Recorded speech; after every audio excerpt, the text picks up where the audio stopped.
Hello friends, എല്ലാവർക്കും pencil shading ട്യൂട്ടോറിയലിലേക്ക് സ്വാഗതം. ഒന്നാമത്തെ ഈ ഭാഗത്തിൽ നമ്മൾ ഹാച്ചിങ്ങും ക്രോസ് ഹാച്ചിങ്ങുമാണ് പരിചയപ്പെടുന്നത്. ആദ്യം പെൻസിലിൻ്റെ മുനയും ഷെയ്ഡുമായി ബന്ധപ്പെട്ടൊരു കാര്യമാണ് പറയുന്നത്. ഞാനിവിടെ ചാർക്കോൾ പെൻസിലാണ് ഉപയോഗിക്കുന്നത്. നിങ്ങൾ ഗ്രാഫൈറ്റ് പെൻസിൽ ഉപയോഗിച്ചാലും മതി. ബ്ലെൻഡ് അല്ലെങ്കിൽ ഷാർപ്പ് അല്ലാത്ത മുനയുള്ളൊരു പെൻസിലാണ് ആദ്യം നമ്മൾ ഉപയോഗിക്കുന്നത്. അപ്പോൾ അതുകൊണ്ടാണ് നമ്മൾ ആദ്യം ഷെയ്ഡ് ചെയ്ത് നോക്കുന്നത്. രണ്ടാമത് ഷാർപ്പ് എഡ്ജഡ് ആയിട്ടുള്ള വളരെയധികം കൂർത്ത മുനയുള്ള പെൻസിൽ കൊണ്ട് ഷെയ്ഡ് ചെയ്യുക. കുറച്ചുകൂടി വ്യക്തമായിട്ടുള്ള ലൈൻസ് നമുക്ക് കിട്ടുന്നത് കാണാൻ സാധിക്കും. ഇനി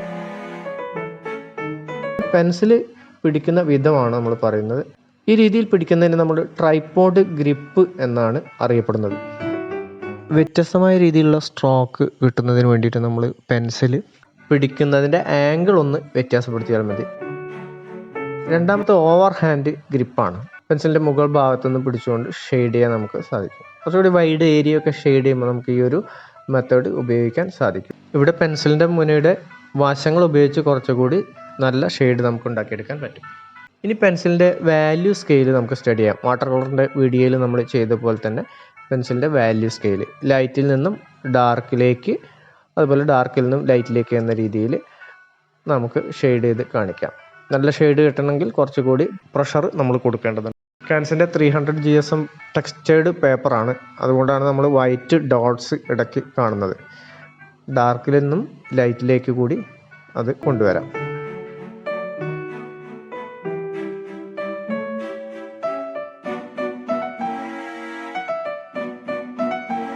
ഡാർക്ക് കൂടുതലായിട്ട് നമുക്ക് ആവശ്യമുള്ള സ്ഥലത്ത് കുറച്ചുകൂടി നല്ലോണം പ്രഷർ കൊടുത്തിട്ട് നമ്മൾ ഷെയ്ഡ് ചെയ്യാം. ഇനി വാല്യൂ സ്കെയിലാണ് നമ്മൾ പരിശോധിക്കുന്നത്. ഏറ്റവും ലൈറ്റിൽ നിന്നും ഏറ്റവും ഡാർക്കിലേക്കുള്ള ഷെയ്ഡിനെ നമ്മൾ സ്കെയിൽ ചെയ്യുന്നതാണ് വാല്യൂ സ്കെയിൽ എന്ന് പറയുന്നത്. ലൈറ്റ് കളറിൽ നിന്നും ഡാർക്കിലേക്ക് ഷെയ്ഡ് ചെയ്തിട്ട് നമുക്ക് വാല്യൂസ് കാണിക്കാം. കൂടുതൽ ഷെയ്ഡ് വരണമെന്നുണ്ടെങ്കിൽ നമ്മൾ കൂടുതൽ പ്രഷർ കൊടുത്തതിന് ശേഷം ശ്രദ്ധയോടുകൂടി ഷെയ്ഡ് ചെയ്യുക. അങ്ങനെ ഷെയ്ഡ് ചെയ്തിട്ട് നമ്മൾ പെയിൻറ്റിങ് പോലെ തന്നെ വാല്യൂസ്, ഏറ്റവും കുറഞ്ഞതും കൂടിയതുമായിട്ടുള്ള ഡാർക്കും ലൈറ്റുമായിട്ടുള്ള വാല്യൂസ് തിരിച്ചറിയുന്നത് ഷെയ്ഡിങ്ങിന് നമുക്ക് സഹായകമാണ്. ഇനി നമുക്ക് ഹാച്ചിങ്ങും ക്രോസ് ഹാച്ചിങ്ങും എന്താണെന്ന് നോക്കാം. അടുപ്പിച്ച് വരച്ചിട്ടുള്ള പാരലൽ ആയിട്ടുള്ള ലൈൻസ് ഉപയോഗിച്ച് ഷെയ്ഡുകൾ സൃഷ്ടിക്കുന്നതാണ് ഹാച്ചിങ് എന്ന് അറിയപ്പെടുന്നത്.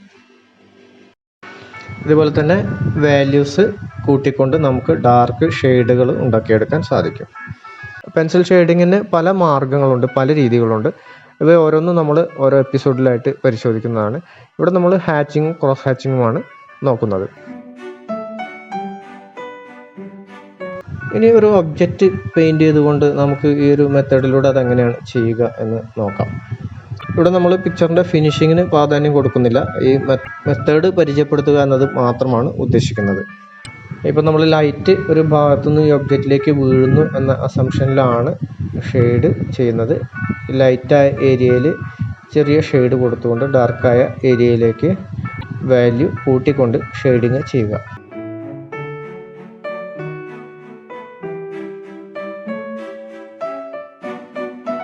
കുറച്ചുകൂടി ഡാർക്കായിട്ടുള്ള ടോണ് സൃഷ്ടിച്ചുകൊണ്ട് നിഴലിനെ നമ്മൾ ഷെയ്ഡ് വർദ്ധിപ്പിക്കാം.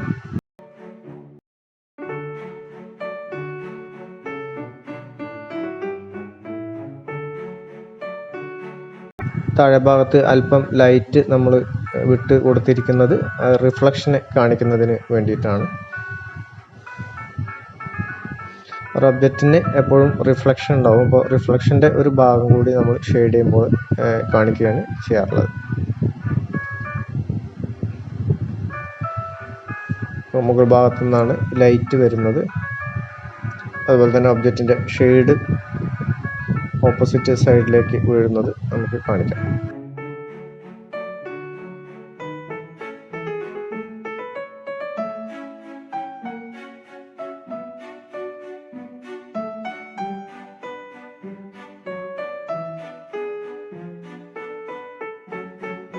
സ്ട്രെയിറ്റ് ലൈനുകൾ പരസ്പരം ക്രോസ് ചെയ്ത് വരച്ചാണ് നമ്മൾ ക്രോസ് ഹാച്ചിങ് ചെയ്യുന്നത്.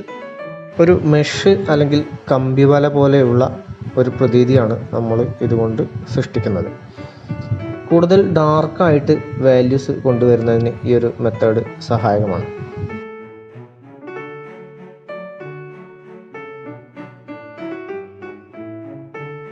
ഇനി ഇതേപോലെ തന്നെ ഒരു ഒബ്ജക്റ്റ് വരച്ചുകൊണ്ട് നമുക്ക് ഈ മെത്തേഡ് അപ്ലൈ ചെയ്യാൻ ശ്രമിക്കാം. ലൈറ്റും റിഫ്ലക്ഷനും മുമ്പ് വരച്ച അതേ മാതിരി തന്നെ നിലനിർത്തിയിട്ടാണ് നമ്മൾ ഷെയ്ഡ് സൃഷ്ടിക്കുന്നത്. ആദ്യ ഭാഗത്ത് വളരെ ലൈറ്റായിട്ടുള്ള ഷെയ്ഡുകൾ കൊടുക്കുക. നേരത്തെ പറഞ്ഞ പോലെ ചിത്രത്തിൻ്റെ ഫിനിഷിങ്ങിന് പ്രാധാന്യം കൊടുക്കുന്നില്ല. ഈ മെത്തേഡ് നിങ്ങളെ പരിചയപ്പെടുത്തുക എന്നത് മാത്രമാണ് ഇവിടെ ഉദ്ദേശിക്കുന്നത്.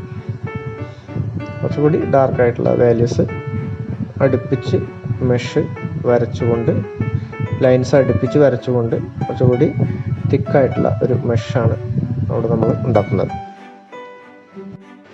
കൂടുതൽ അടുപ്പിച്ച് തിക്കായിട്ട് ഡാർക്ക് വാല്യൂസ് ആണ് ചെയ്യുന്നത്.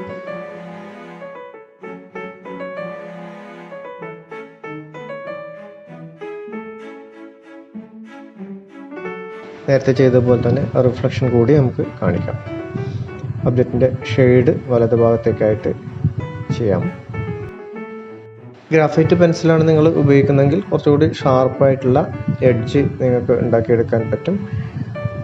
അതുകൊണ്ട് തന്നെ കുറച്ചുകൂടി ഫിനിഷിങ്ങോട് കൂടിയിട്ട് ഷെയ്ഡിങ് ചെയ്യാൻ സഹായിക്കും. കൂടാതെ ടെക്സ്ചേർഡ് അല്ലാത്തൊരു പേപ്പറാണ് ഉപയോഗിക്കുന്നതെങ്കിൽ അതും കുറച്ചുകൂടി ഹെൽപ്ഫുള്ളായിരിക്കും.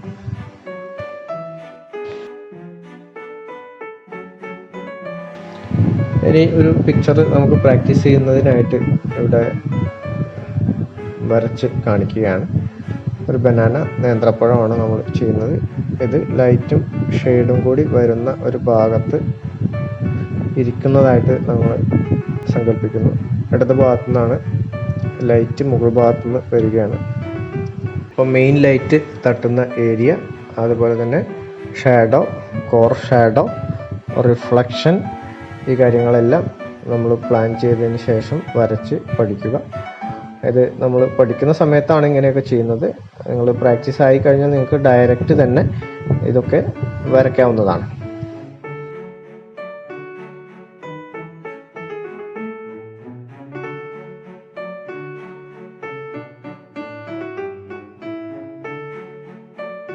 രണ്ട് ഭാഗത്ത് ലൈറ്റ് തട്ടുന്നുണ്ട്, അത് പ്രത്യേകം കാണിക്കാം.